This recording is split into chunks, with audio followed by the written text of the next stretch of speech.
অসীম কালে যে হিল্লোলে জোয়ার ভাটায়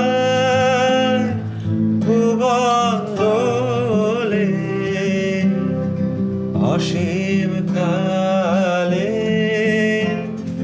যে হিল্লোলে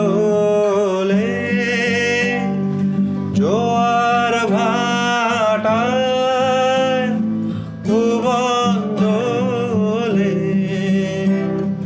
নাড়িতে মোর রক্ত ধারায় লেগেছে তার টান, বিস্ময়ে তাই জাগে জাগে আমার গান আকাশ পারা, সূর্য তারা বিশ্ব ভরা প্রাণ, তাহারি মাঝখানে আমি পেয়েছি মোর প্রাণ, বিস্ময়ে তাই জাগে জাগে আমার গান আকাশ ভরা। কি ভালো গাও পরমদা তুমি, সত্যি আমি মনোমুগ্ধ হয়ে শুনছিলাম। Thank you. এত সুন্দর একটা গান তুমি উপহার দিলে, তোমার জন্য আমি একটা উপহার এনেছি। সানরাইজ উৎসবে তোমার পছন্দের বিরিয়ানি। আর কি চাই, উৎসবের তো একদম যাকে বলে চার চাঁদ লেগে যাওয়া বলে, বিরিয়ানি না হলে কি উৎসব আর জমে? হ্যাঁ, থ্যাংক ইউ সো মাচ তিথি। এটাই শুধু বাকি ছিল। বিরিয়ানি ছাড়া কিন্তু যাই বলি, বিরিয়ানি ছাড়া আমাদের ভারতীয়দের যে কোনো উৎসব সম্পূর্ণ হয় না। কলকাতার যে বিরিয়ানি, যেখানে আলু উপস্থিত থাকে, সেটার ইতিহাসটা জানো? আমি একটু একটু জানি, বাট ডিটেলসটা জানি না। বিরিয়ানির জন্ম অরিজিনালি হচ্ছে আওয়াধে। এবার কলকাতার বিরিয়ানি তৈরি হওয়ার পেছনে কিন্তু একটা খুব মজার ঘটনা আছে। 19 শতকের মানে 19th সেঞ্চুরির মাঝামাঝি বাহাদুর শাহ জাফরকে এবং তার সঙ্গে সঙ্গে আরো অনেক নবাবকে ইংরেজরা যখন সরিয়ে দিচ্ছিলেন তাদের ক্ষমতা থেকে আর কি, সেই সময়তে ওয়াজিদ আলী শাহ আমাদের নবাব ছিলেন, তাকে ইংরেজরা কলকাতায় নির্বাসিত করেন এবং তিনি এসে তখন কিন্তু এই মেটিয়া বুরুজে একটা বসতি স্থাপন করেন, তার সঙ্গে অনেক শয়ে শয়ে লোক এসেছিল তারা মিলে। তো এই মানুষটি প্রচন্ড খেতেও ভালোবাসতেন ভীষণভাবে, এবং এই আওয়াদের যে প্রচুর গোশত বিরিয়ানি, যেটাতে প্রচুর পরিমাণে মাংস থাকতো, যেটা হলো যে তৎকালীন মেটিয়া বুরুজে কিছু নেই, মানে এরকম একটা অবস্থা, এবং তখন ওনার কোষাগারেও মানে টাকা পয়সারও টান পড়েছে। তো সেই অবস্থায় উনি কি করবেন, এত মাংস তো এফোর্ড করতে পারছেন, তাই জন্যে উনি আলু মেশাতে আরম্ভ করলেন বিরিয়ানিতে। আচ্ছা, এইটা ছিল পুরো ইতিহাস। এক্স্যাক্টলি। এই যে অসামান্য এই আলু এবং ডিম সহযোগে কলকাতার বিরিয়ানি তুমি বানিয়েছো, এটা রেসিপিটা একটুখানি আমাকেও বলো, দর্শকদেরও বলো। আচ্ছা, আমি যে বিরিয়ানিটা বানিয়েছি তার জন্য প্রথমে মাটনটাকে আদা রসুনের পেস্ট আর হাঙ্কার্ড, এবং তার মধ্যে আমি ইউজ করেছি সানরাইজের বিরিয়ানি মশলা। তারপরে সেটাকে ভালো করে ম্যারিনেট করে আমি ওভারনাইট রেখে দিয়েছিলাম। তারপরে ঘিয়ের মধ্যে সানরাইজের গোটা গরম মশলা দিয়েছি ফোড়নে, দেন পেঁয়াজ কুচি দিয়ে সেই যে ম্যারিনেট করা মাটনটা ছিল সেটাকে দিয়ে ভালো করে কষিয়ে নিয়েছি। আর তার মধ্যে আমি ইউজ করেছি সানরাইজের বিরিয়ানি মশলা। আর এদিকে বাসমতি রাইসটাকে 30 মিনিট আগে ভিজিয়ে রেখেছিলাম। দেন সেটাকে আমি কি করেছি, বয়েল করে নিয়ে বেশ ঝরঝরে করে নামিয়ে নিয়েছি। তারপরে এই যে আমাদের সানরাইজের বিরিয়ানি মশলা, সেটাকে আমি একটু দুধের মধ্যে মিক্স করে রেখেছিলাম, এবং লেয়ারিংয়ের সময় যখন রাইসটা দিচ্ছি এবং মাটন কষাটা দিচ্ছি, সেটার মধ্যে একটুখানি ওই বিরিয়ানি মশলাটা যেটা দুধে গুলে রেখেছিলাম সেটাও একটু একটু করে দিয়ে দিয়েছি।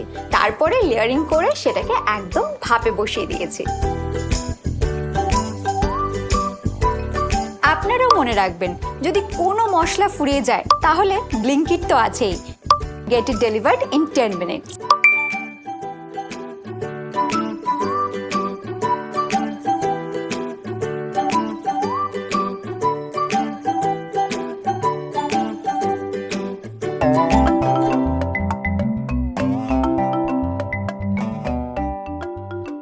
আমাদের কাছে কিন্তু ভাই বর্ষা হয়েছে বিরিয়ানি খাবো, বর্ষা হয়নি গরম পড়েছে বিরিয়ানি খাবো, মন খারাপ বিরিয়ানি খাবো, আনন্দ বিরিয়ানি খাবো, বছর শেষ হয়ে গেছে বিরিয়ানি খাবো, নতুন বছর শুরু হবে বিরিয়ানি খাবো।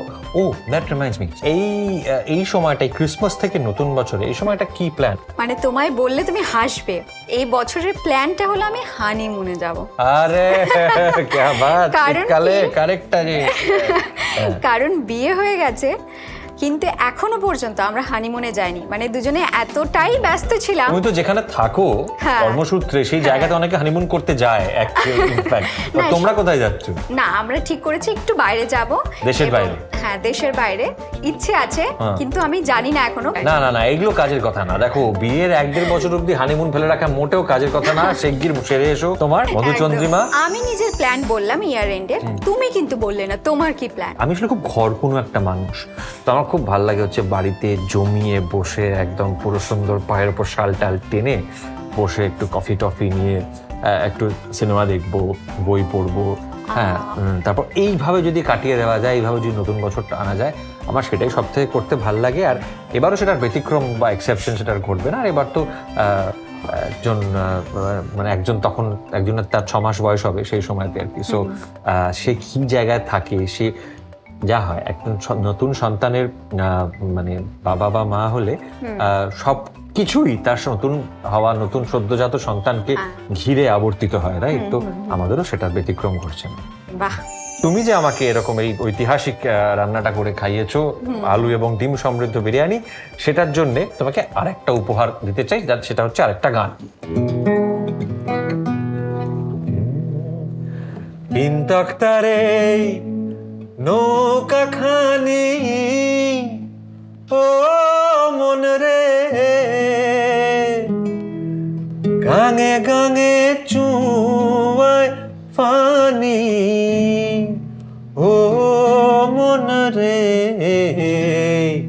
তিন তক্তারে নৌকা খানি ও মন রে, গাঙে গাঙে চুয়ায় পানি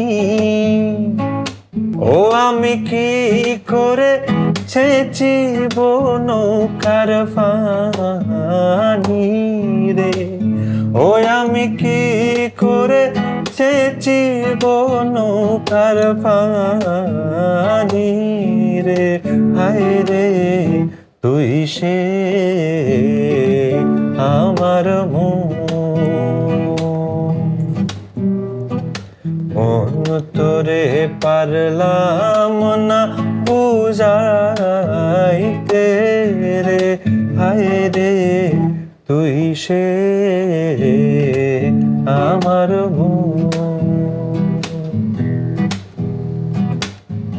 তুই সে আমার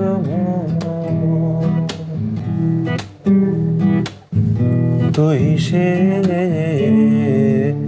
আমার মন।